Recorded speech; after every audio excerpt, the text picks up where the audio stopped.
Hey, everybody, welcome back to the SCB Steelers Inside Blitz, presented by DEK Roofing Incorporated of South Florida. Sorry I missed you guys last week. Busy week in the professional world, as they say, but a lot more time for the Steelers stuff. Let's just put it that way.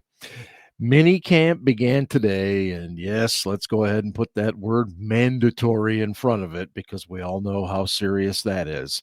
Mandatory mini camp today and tomorrow and Thursday. And just so you know, Thursday is often a team building day. Mike Tomlin has been a fan of that for many, many years. And I would not be surprised to see that occur, but we'll see how things go this week.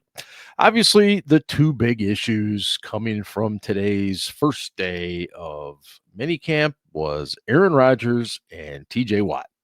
Who was there and who wasn't there? So let's start with TJ Watt for a minute. I think most of you know, especially those of you that listen to the podcast on a regular basis, um, we believe this is not if, it's just simply when it's going to get done. The Steelers will make TJ Watt the highest paid edge rusher in professional football. Now, we know that those things change rapidly. He could hold that title for a day. He could hold it for a year. Who knows? It all depends on what other teams do with their up and coming pass rushers, Micah Parsons, for instance.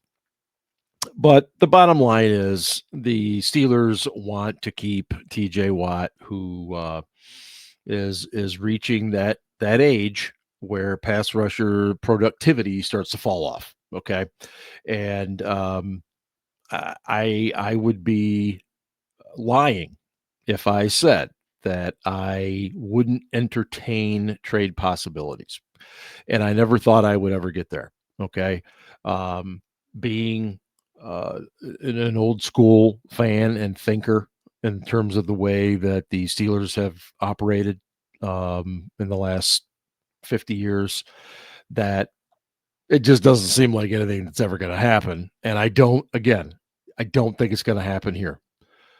But the NFL is different than it was in the 70s and the 80s and so on. It's a different animal. It is not about so much loyalty anymore as it is about winning and putting the best possible product on the field that you can in the hopes that you're going to get to the Super Bowl. That's what it's about. And I believe me, some of you are shaking your head like, well, wait a minute. If we're going to put the best possible team on the field, doesn't that include TJ Watt? Yep. Yeah, it does.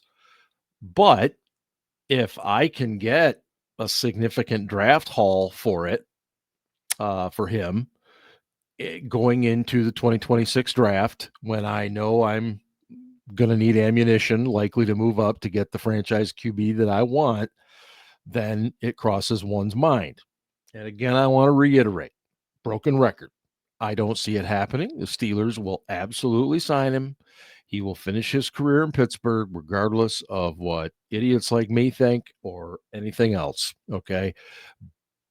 But I would just throw that idea out there that the NFL is different. We saw Bill Parcells do this years ago with Richard Seymour, who was in at the peak of his career, and the Patriots, rather than pay him buku bucks, they traded him and got some draft capital, and it didn't necessarily stop them from going to Super Bowls. So again, I am curious to see where this ends, or maybe the better word is when. Um, my guess is this will go into training camp. Um, I don't think they'll get anything done during the dead period, which we are just days away from starting. And from that point, then I think what happens is things kind of quiet down. They'll ramp back up once we see the guys start reporting to Latrobe, and then they'll get him out there and get the deal done. My other guess is this is probably about guaranteed money, because you already know the number. You've got to go a little over 40 million because that's what Myles Garrett's getting. And the other thing, and uh, you know, the issue that often comes up is, do you pay a guy for what he's done, or are you paying a guy for what you hope he'll do? And that's a fair question. because certainly this would be a contract for what TJ Watt has done. Because we don't know what he's going to do going forth. We never do. But the history isn't kind to most pass rushers when they get 31, 32 years of age. There are exceptions, always are. But we will see. But as for now, he could accrue some fines up in the neighborhood of $100,000 when this week's all said and done. I think he'll be okay.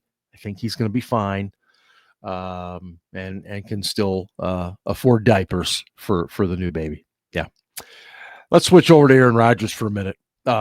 So Rodgers is absolutely in the fold, as we all know by now. And I was really surprised at some of the beat writers commenting on the amount of media there today. And they weren't talking about Pittsburgh media. They were talking about national media that was there. And the reason I'm surprised by this is because they have to know better than me. Rodgers is not just an athlete. He has become kind of a pop culture. I don't want to use the word icon. I don't think that's right. I would just say he's become a fixture in pop culture for not just being a Super Bowl champion and former MVP of the league. A lot of it has to do with who he is, the people he's been with, the comments he makes, the lifestyle he leads. It's all very, very sexy, if you will, to the tabloids and to national outlets. So it was no surprise to see, literally every national outlet there. I think People Magazine might have even had somebody there as well. I mean, this is how crazy things are getting, right? Now, to Rodgers' credit, said all the right things today. And I would expect a veteran with his experience to do just that. Talked about Mike Tomlin being the one big reason he's come here, and I don't think that surprises anybody. We saw the little flirtations over the last couple of years when we've played the Packers and then the Jets between the two, so it's not surprising. I would highly encourage all of you to check out Albert Breer's column on Sports Illustrated, SI.com. He kind of details that this thing has really been in the works since Rodgers first visited the Steelers facility a couple months ago, and they've been in touch with him. They've had great conversations about the offense. They've gone over play by play of his entire season last year. And it's really good, quick read just on how they got here. And I think a lot of us probably thought those things were happening, but I also believe that when you finally read them and see that they actually were happening, I think that makes a difference. But we also learned that Aaron got married recently. One of the journalists asked him about the ring on his left hand, and he admitted that he was married in the last couple months. No, we don't know who, and I'll let the tabloids figure that out. But be that as it may, I will also say this. Watching the video of him doing some drills today, he looked a little bit like me getting off the couch after a few hours of watching college football on a Saturday night. Where you kind of roll over and you don't really put a foot down, you put more like a knee down, and then you just kind of make your way up. I mean, in all seriousness, he looked fine. He's 41 years old. He'll look better over the next few weeks. But I really want to I think the big thing is just throw this out to everybody. Today was the first day that Aaron Rodgers was in a Steelers uniform. Day one. And you can already see the attention and just the overall hype, I think maybe is the best word that's going to be around here. And you heard a lot of positive statements today. Mason Rudolph spoke highly. Zach Frazier spoke highly. There was a lot of positive things said today. And I will tell you what most of you already know. Those things will last until this team starts losing. If this team starts losing in the regular season, then that stuff goes away. And then you get down to the comments and you wonder, will Aaron Rodgers do what he's done in the past? Will he throw other guys under the bus, not take accountability for himself? All of that. And you look, every season has adversity. every season. I don't care if you end up going 14-3 or 3-14. There's adversity for you somewhere during the season, and it will be fascinating to see how this whole thing kind of develops. So mini camp is underway.